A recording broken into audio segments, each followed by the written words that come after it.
Hello friends, welcome to money purse. Let's learn something new today.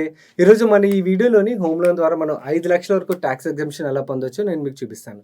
అలాగే చాలా మందికి most confusing topic ఏంటంటే ఈ హౌస్ ప్రాపర్టీ ఇన్కమ్ క్యాలిక్యులేషన్ ఎలా చేయాలన్నది. అది కూడా మీకు క్యాలిక్యులేషన్ ఎలా చేయాలన్నది చూపిస్తాను ఈ వీడియోని. అలాగే ఇన్కమ్ ట్యాక్స్ డిపార్ట్మెంట్ నుంచి హౌస్ ప్రాపర్టీ ఇన్కమ్ టాపిక్ మీద చాలా ఇంపార్టెంట్ పాయింట్స్ క్లియర్ ఎక్స్ప్లెనేషన్తో ఒక పీడిఎఫ్ ఉన్నది. ఆ పీడిఎఫ్ని కూడా మీతో షేర్ చేస్తాను. ఇంతే కాదు, ఇన్ఫ్యాక్ట్ వీడియో చివరిలోని బోనస్ టిప్ కింద ఒక మంచి టిప్ ఇవ్వబోతున్నాను. ఈ హౌస్ ప్రాపర్టీ ఇన్కమ్ దాంట్లోనే ఆ టిప్ మీకు చాలా చాలా హెల్ప్ఫుల్ అవుతుంది. సో వీడియో చివరి వరకు మిస్ అవ్వకుండా చూడండి. Let's start today's video.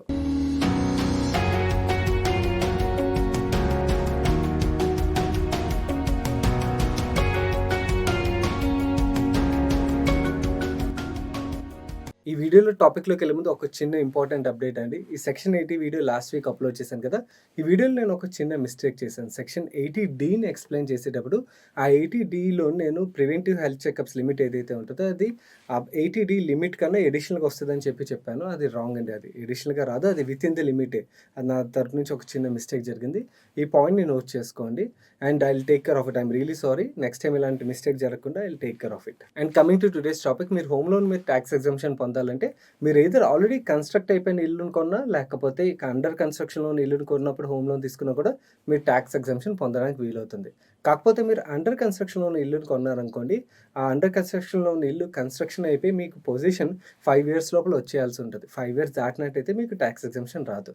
And అలాగే అండర్ కన్స్ట్రక్షన్లో ఉన్నప్పుడు మీరు ప్రిన్సిపల్ రూపంలో ఏదైతే పే చేస్తారో దాని మీద మీకు ట్యాక్స్ ఎగ్జంప్షన్ రాదు. బట్ కానీ ఇంట్రెస్ట్ రూపంలో ఏదైతే పే చేస్తారో దాని మీద మీకు ట్యాక్స్ ఎగ్జంప్షన్ వస్తుంది. కాకపోతే దాని క్యాలిక్యులేషన్ ఎలా ఉంటుంది అన్నది నేను మీకు ఫర్దర్గా క్యాలిక్యులేషన్లోకి వెళ్ళినప్పుడు క్లియర్గా ఎక్స్ప్లెయిన్ చేస్తాను. అండ్ ఈ హోమ్ లోన్ ద్వారా మీరు 3 సెక్షన్స్లో ట్యాక్స్ ఎగ్జంప్షన్ పొందొచ్చు. ఒకటి సెక్షన్ 80C. బేసికల్ మీరు హోమ్ లోన్కి ప్రిన్సిపల్ ఏదైతే పే చేస్తారో ఆ ప్రిన్సిపల్ అమౌంట్ ఈ సెక్షన్ 80C కింద మీరు క్లెయిమ్ చేసుకోవచ్చు అన్నమాట. ఈ 80C యొక్క లిమిట్ 1.5 lakh.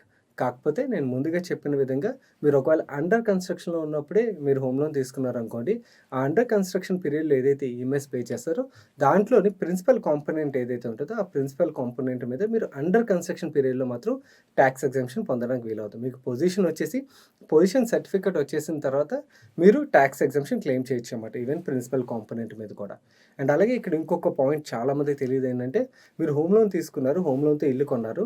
ఇల్లు కొన్న 5 ఇయర్స్ లోపల మీరు ఆ ఇంటిని అమ్మేశారు అనుకోండి, అప్పుడు మీరు ఈ 5 సంవత్సరాలు ఏదైతే ట్యాక్స్ ఎగ్జంప్షన్ క్లెయిమ్ చేశారో అది మీ ఇన్కమ్కి యాడ్ అయిపోద్ది అన్నమాట. 5 సంవత్సరాల లోపల అమ్మకూడదు. 5 సంవత్సరాలు దాటిన తర్వాత మీ ఇష్టం. బట్ 5 సంవత్సరాల లోపల మాత్రం అమ్మినట్టయితే ఆ ఎగ్జంప్షన్ పొందిన అమౌంట్ మొత్తం మీ ఇన్కమ్కి యాడ్ అయిపోద్ది అన్నమాట. లెట్స్ సే ఫర్ ఎగ్జాంపుల్ మీరు ప్రాపర్టీ కొన్నారు, first 4 years tax exemption claim చేశారు. బట్ 5th ఇయర్లో ఆ ప్రాపర్టీని మీరు అమ్మేశారు.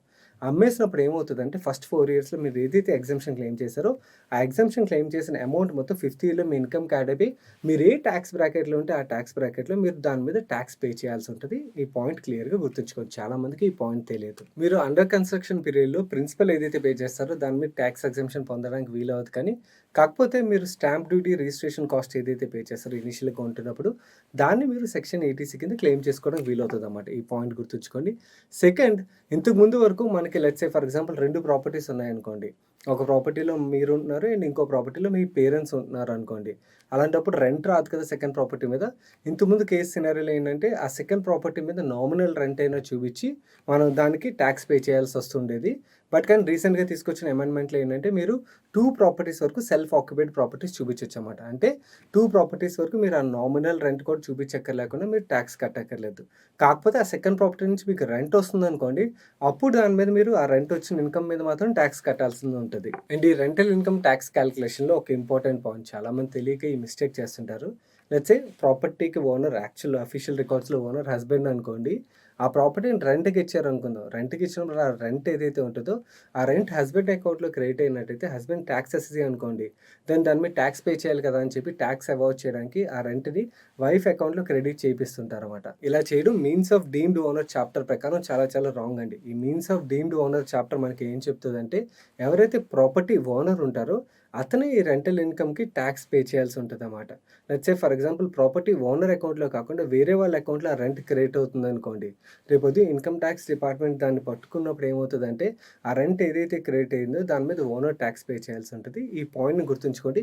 ఇలాంటి చాలా ఇంపార్టెంట్ పాయింట్స్ నేను మీతో షేర్ చేయబోయే ఆ పీడీఎఫ్‌లో ఉంటాయన్నమాట. సో, ఆ పీడీఎఫ్‌ని తప్పకుండా చదవండి. సో దట్ మీకు ఇలాంటి చాలా ఇంపార్టెంట్ పాయింట్స్ తెలుస్తాయి. అండ్ ఇలాంటి మిస్టేక్స్ మనం తెలియకుండా చేసే మిస్టేక్స్‌ని అవాయిడ్ చేయడానికి వీలవుతుంది. అండ్ ఈ రెంటల్ ఇన్‌కమ్‌లో మీరు తెలుసుకోవాల్సిన ఇంకొక important point rental income from subletting. అంటే ఏంటంటే బేసికల్లీ మీరు రెంట్‌కి ఎవరి దగ్గరైనా ప్రాపర్టీ తీసుకున్నారు అండ్ తీసుకున్న ప్రాపర్టీని మళ్ళీ రెంట్‌కి వేరే వాళ్ళకి ఇచ్చారనుకోండి. దాని మీద మీరు రెంటల్ ఇన్‌కమ్ క్యాలిక్యులేషన్‌లో చూపించడం కాదు. అది బిజినెస్ ఇన్‌కమ్ కింద కానీ, ప్రొఫెషనల్ ఇన్‌కమ్ కింద కానీ, ఇన్‌కమ్ ఫ్రమ్ అదర్ సోర్స్‌లో చూపించాలన్నమాట.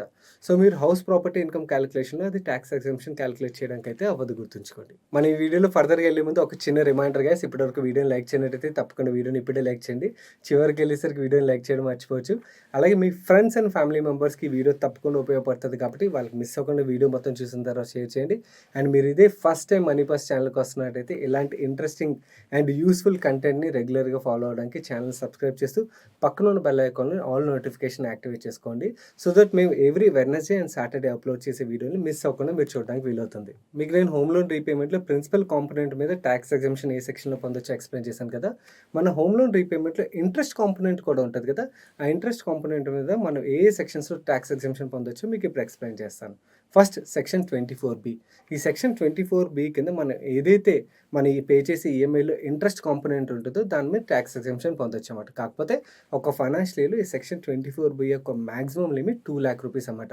అంటే మీరు 2,00,000 కన్నా ఎక్కువ ఇంట్రెస్ట్ పే చేసినా కూడా మాక్సిమం రూ. 2,00,000 వరకే ఎగ్జంప్షన్ పొందగలరు గుర్తుంచుకోండి. అలాగే రీసెంట్‌గా బడ్జెట్‌లో ఒక కొత్త సెక్షన్ ఇంట్రొడ్యూస్ చేశారు. ఆ సెక్షన్ పేరు సెక్షన్ 80 ఈఈఏ. ఈ సెక్షన్ 80 ఈఈఏ ఎవరికి అప్లికబుల్ అవుతదంటే ఎవరైతే వాళ్ళ ఫస్ట్ రెసిడెన్షియల్ హౌస్‌ని కొంటున్నారో వాళ్ళకి ఈ సెక్షన్ 80 ఈఈఏ కింద మీరు ఈ 2,00,000 కన్నా అడిషనల్‌గా ఏదైతే మీరు హోమ్ లోన్ మీద ఇంట్రెస్ట్ పే చేస్తారో దాని మీద అప్ టు 1,50,000 వరకు టాక్స్ ఎగ్జంప్షన్ పొందే వీలు గవర్నమెంట్ కల్పిస్తుందన్నమాట. కాకపోతే దీంట్లో కొన్ని కండిషన్స్ ఉన్నాయి. ఏంటంటే బేసికల్ మీరు ఏదైతే ప్రాపర్టీని కొంటారో ఆ ప్రాపర్టీ యొక్క స్టాంప్ డ్యూటీ 45,00,000ని క్రాస్ అవ్వకూడదు. మిగిలిన కండిషన్స్‌ని ఇక్కడ సెక్షన్ 80 వీడియోలో క్లియర్‌గా ఎక్స్‌ప్లెయిన్ చేశాను. మీరు అది చూసినట్టయితే మీకు ఈ సెక్షన్ 80 ఈఈఏ కింద ఏ ఏ కండిషన్స్ ఉంటే ఎలా టాక్స్ ఎగ్జంప్షన్ పొందొచ్చు అన్నది క్లియర్‌గా అర్థమవుతుంది. ఈ ఇన్‌కమ్ ఫ్రమ్ హౌస్ ప్రాపర్టీ క్యాలిక్యులేషన్‌ని మీ అంతట మీరే ఈజీగా ఎలా క్యాలిక్యులేట్ చేసుకోవచ్చో నేను మీకు ఇప్పుడు ఎక్స్‌ప్లెయిన్ చేస్తాను. ఎక్సెల్ షీట్‌లోకి తీసుకెళ్ళి. ఇప్పుడు ఎక్సెల్ షీట్ ఓపెన్ అయ్యి ఉంది కదా! ఇందులోని ఇంట్రెస్ట్ అనుకుందాం. Let's say for example section 24(బి) కింద మీరు ఇంట్రెస్ట్ రూపంలో పే చేసింది 2,30,000 అనుకుందాం. 2,30,000 ఇన్పుట్ చేసాం కదా! అండర్ కన్‌స్ట్రక్షన్ పీరియడ్‌లోని మీరు ఇంట్రెస్ట్ రూపంలో పే చేసింది లెట్స్ సే 1,50,000 అనుకుందాం ఎగ్జాంపుల్ కోసం. ఈ 1,50,000 మీరు ఏదైతే పే చేశారో అది మొత్తం ఒక సంవత్సరంలోనే క్లెయిమ్ చేయడం కావద్దు. దాన్ని డివైడెడ్ బై 5 చేసి మీరు 5 ఇయర్స్‌లో క్లెయిమ్ చేయాల్సి వస్తదన్నమాట.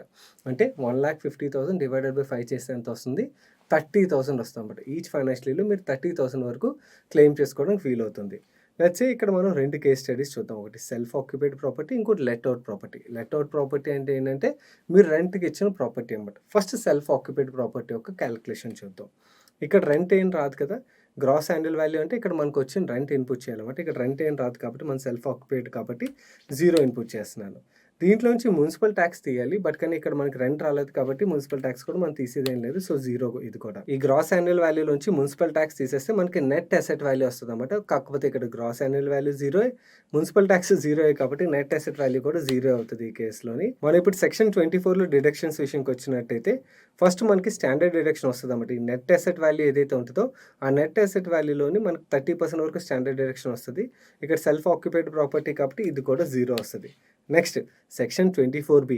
24(బి) ఏం రిప్రజెంట్ చేస్తదంటే మన హోమ్ లోన్ రీపేమెంట్‌లో ఇంట్రెస్ట్ కాంపోనెంట్ ఏదైతే పే చేస్తామో సెక్షన్ 24(బి) కింద వస్తదన్నమాట. ఇక్కడ 2,30,000 పే చేసాం కదా! ఈ 2,30,000 ఇక్కడ ఇన్పుట్ చేద్దాం. Next interest payment under construction. మీరెంత పే చేశారు? 1,50,000 కదా! దీన్ని నేనేం చేయాలని చెప్పాను? డివైడెడ్ బై 5 చేసి 5 ఇయర్స్‌లో క్లెయిమ్ చేయాలని చెప్పాను కదా! ఈ 1,50,000 డివైడెడ్ బై 5 చేస్తే మనకి 30,000 వస్తది. So, income or loss from house property మనం క్యాలిక్యులేట్ చేసినట్టయితే మనకి 2,30,000 ప్లస్ 30,000 2,60,000 వస్తది. బట్ కానీ ఇన్‌కమ్ ఫ్రమ్ హౌస్ ప్రాపర్టీలో మనం లాస్‌ని క్లెయిమ్ చేయగలిగింది మాక్సిమం 2,00,000 వరకే అన్నమాట. సో, మాక్సిమం ఈస్ 2,00,000 లిమిట్ అన్నమాట. సో, మీకు 2,60,000 వచ్చినా కూడా మీరు మాక్సిమం ఎగ్జంప్షన్ పొందగలిగింది 2,00,000 వరకే గుర్తుంచుకోండి. Now let out property calculation చూద్దాం. లెట్స్ సే ఫర్ ఎగ్జాంపుల్ మీరు ఏదైనా ప్రాపర్టీని రెంట్‌కి ఇచ్చారు. అక్కడి నుంచి మీకు రెంట్ వస్తుంది. దాని క్యాలిక్యులేషన్ ఎలా ఉంటదో మీకు ఇప్పుడు ఎక్స్‌ప్లెయిన్ చేస్తాను. లెట్స్ సే మీరు ఏదైనా ప్రాపర్టీ రెంట్‌కి ఇచ్చారు కదా! ఆ ప్రాపర్టీ నుంచి మీకు 15,000 పర్ మంత్ రెంట్ వస్తుందనుకుందాం. ఈ 15,000ని ఇంటూ 12 మంత్స్ చేద్దాము. చేస్తే 1,80,000 రెంట్ వచ్చిందనుకుందాం. మీరు మున్సిపల్ ట్యాక్స్ 5,000 రూపీస్ పే చేశారనుకుందాం. ఈ 5,000ని డిడక్ట్ చేసేస్తే మీకు నెట్ అసెట్ వాల్యూ 1,75,000 అవుతదన్నమాట. ఈ నెట్ అసెట్ వాల్యూలోంచి మనకి స్టాండర్డ్ డిడక్షన్ 30% వస్తదని చెప్పాను కదా! సెక్షన్ 24A కింద. ఆ 30% ఎంత అవుతుంది? 52,500 రూపీస్ అవుతది.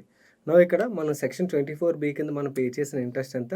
2,30,000 రూపీస్ కదా! అండ్ అలాగే అండర్ కన్‌స్ట్రక్షన్‌లో మీరు 1,50,000 రూపీస్ ఇంట్రెస్ట్ రూపంలో పే చేశారు. ఆ 1,50,000ని మనం 5తో డివైడ్ చేస్తే మనకి ఇక్కడ అండర్ కన్‌స్ట్రక్షన్ రూపంలోనే మనం పర్ ఇయర్ ఎంత క్లెయిమ్ చేయొచ్చో వస్తదన్నమాట. నౌ ఈ 2,30,000 ప్లస్ 30,000 ఎంత అయింది? 2,60,000 అయింది కదా! ఈ 2,60,000లోంచి మనం ఈ 1,75,000లోంచి 52,500 తీసేస్తే ఎంతైతే అమౌంట్ వస్తదో అది ఇక్కడ మాట ఇన్‌కమ్ ఫ్రమ్ హౌస్ ప్రాపర్టీ అవుతది. అంటే 1,37,500. మీకు సింపుల్‌గా అర్థం అవ్వాలంటే లెట్స్ సే ఫర్ ఎగ్జాంపుల్ ఇక్కడ 1,75,000 నుంచి ఈ 52,500 తీసేస్తే ఎంతైంది? 1,22,500 అయింది కదా!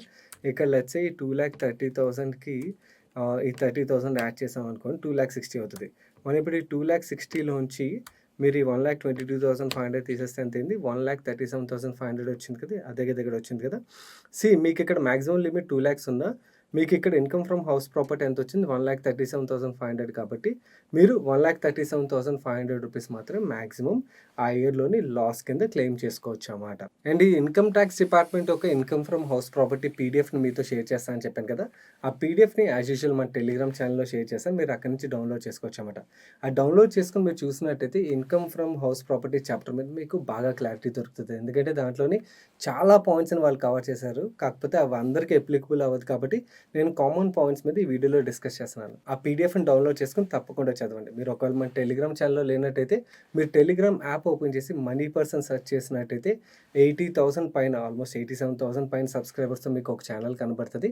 ఆ ఛానెల్‌లోని మీరు ఇన్‌కమ్ ఫ్రమ్ హౌస్ ప్రాపర్టీ అని చెప్పి ఇక్కడ చూపిస్తున్న విధంగా మీరు డౌన్‌లోడ్ చేసుకోవచ్చన్నమాట ఆ పీడీఎఫ్‌ని డైరెక్ట్‌గా. మీకు వీడియో బిగినింగ్‌లో వీడియో ఎండ్ అయ్యేటప్పుడు ఒక బోనస్ టిప్ షేర్ చేస్తా అని చెప్పాను కదా!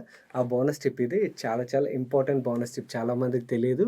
బేసికల్లీ మీరు ప్రాపర్టీ కొనేటప్పుడు జాయింట్ ప్రాపర్టీ రూపంలో కొన్నారనుకోండి.